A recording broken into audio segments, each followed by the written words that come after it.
Hello friends, Dan here with Foul Play. Let's discuss the buff Orpington, and I'll show you some really good proof why they are such great chickens. Follow me.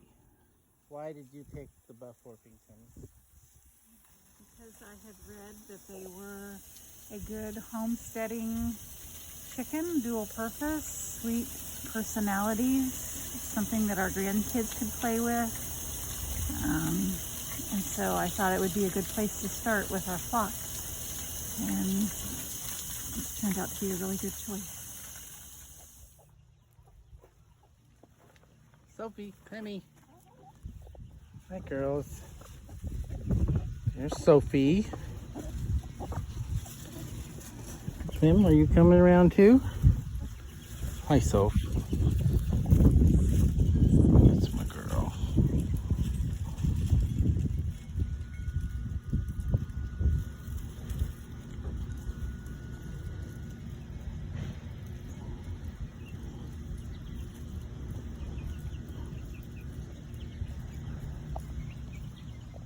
What you just witnessed there was a great example of the friendliness of the buff Orpington, and they tend to be docile with the flock. They don't tend to pick on other chickens, although we have one chicken that picks on Sophie all the time, and that's one of our white ones, and we'll talk about the different breeds as time goes on. She's one of our Delaware hens. Her name is Astra. Sometimes I call her Bratstra. And if you think about the Kansas motto, Astra, difficulties to the stars through difficulties. She's always been a difficult chicken, so we named her Astra for that reason. So she's not one of our more friendly hens, but a good layer. But anyway, with regards to the buff Orpington, they're docile with the rest of the breed, very friendly. They tend to show affection. A lot of folks have documented the fact that they show affection, and we have certainly observed that a good number of times. And Sophie has been showing that kind of affection almost since day one. Now, we got our original chickens in February of 2019, and then the next month, in March of 2019, I came home from work and the brooder was set up, and there were 4 little golden puffballs in the brooder. At first I was unhappy because my wife didn't tell me about these chickens that we now are caring for, but that unhappiness didn't last long, especially with the utter friendliness of Sophie since she was just little, and I'll throw in some pictures here shortly.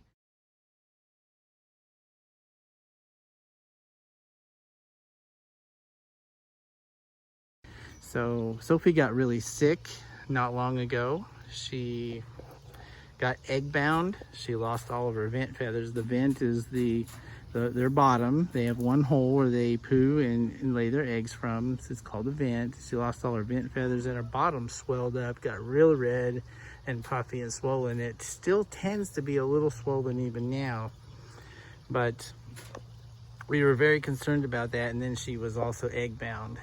And so one of the things you can do for an egg bound chicken is soak them in sitz baths and Epsom salt baths, and that helps muscle contraction to get the egg.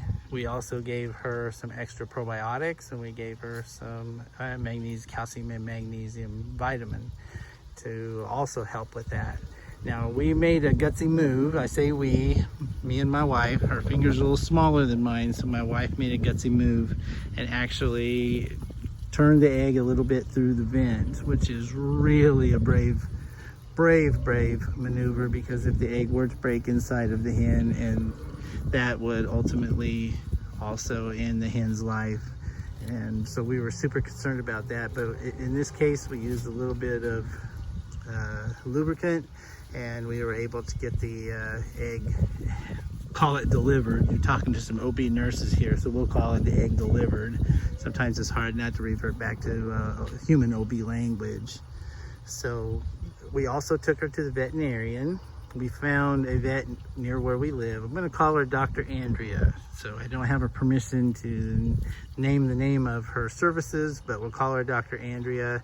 They are not poultry experts, but they were willing to see Sophie and really do their best. And on the way to the vet, I'm like, okay, there's 20 billion chickens in the world, and I'm taking mine to the vet, which is something we swore we would never do. But Sophie means so much to us, and the vet looked at her and did a little sonogram on her bottom. There were no eggs at the time, but she already got the egg expelled, and she tried to aspirate some of the fluid with a needle aspiration, and the doctor gave her some antibiotics and some anti-inflammatories and sent us home with some, and Sophie really made a pretty good recovery, but the poor girl still kind of suffers with some feather loss. We think that's related to Astra. Still has some trouble growing her vent feathers back, and is still just mildly kind of swollen in her bottom. So she's still laying really well. She's laid a monster egg today. So she's eating good and drinking good, and her poo looks pretty normal. So that's what you look at for these chickens. If one of your chickens ever just becomes lethargic and doesn't want to eat, doesn't want to drink, then you really want to do a close inspection of that hen and find out what's wrong. So they tend not to be overly tolerant of the heat. Now in Kansas, it's ugly. I mean, especially July, August, but even some of the other months too. So right now we've got a break. It's like 78 degrees right now, which is super rare for August 3rd in Kansas. Normally it's like 105. But right now we have a break and we're grateful for it. So they're not panting today, but they really, really tend to pant in the heat more than some of the other hens. And even when they're on the roost at night, when it's just still 90 degrees at 10 o'clock, they really kind of struggle in the heat. So there's pros and cons to any breed, but the Buff Orpington is a terrific. They're not too noisy. Although Sophie is our sentinel. If there is a hawk or something to be concerned about, Sophie is usually the one to pipe up and warn the flock that there's something.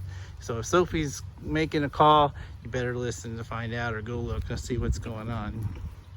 So the other thing to mention with regards to the Buff Orpington is they tend to go broody. So broody is a term that's used when the hen wants to hatch and lay eggs. And what we find, I'm going to walk in here. Buffy's hollering at me. So what we have, when we find out that one of the hens is broody, you'll find them in a nesting box like this. This is one of the nesting boxes. They have several of them. And the hen will growl at you. They may or may not have an egg underneath them, oftentimes not, but not always. They may be growling at you, and they will not come out of the nest box. You drag them out and they immediately go back in. Now in Buffy's case, let me zoom in on her just a little bit. She's kind of behind that ladder. By the way, there's Bratstra in the wrong place eating Buffy and baby's food. Buff was in one of these little tidy cat kind of, which is a great nesting box, but Buff would not come out of that thing.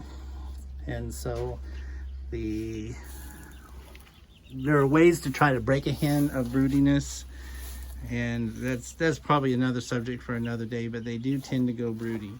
And as I mentioned in a previous video, we got some eggs for Buff, and she was just super good about incubating them and hatching them out, and we're really proud of her.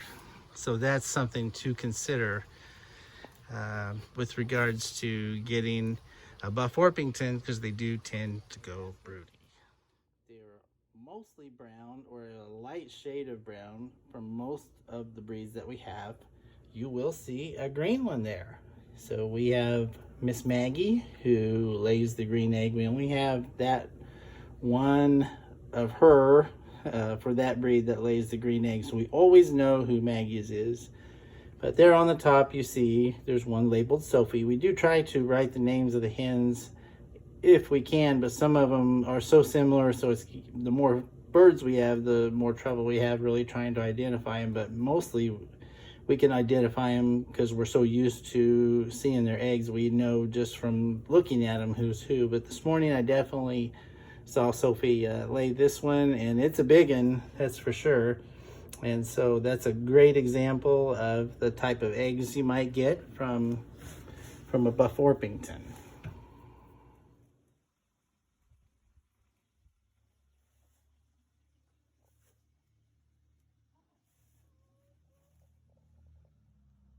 Oh no, Wilson's broody.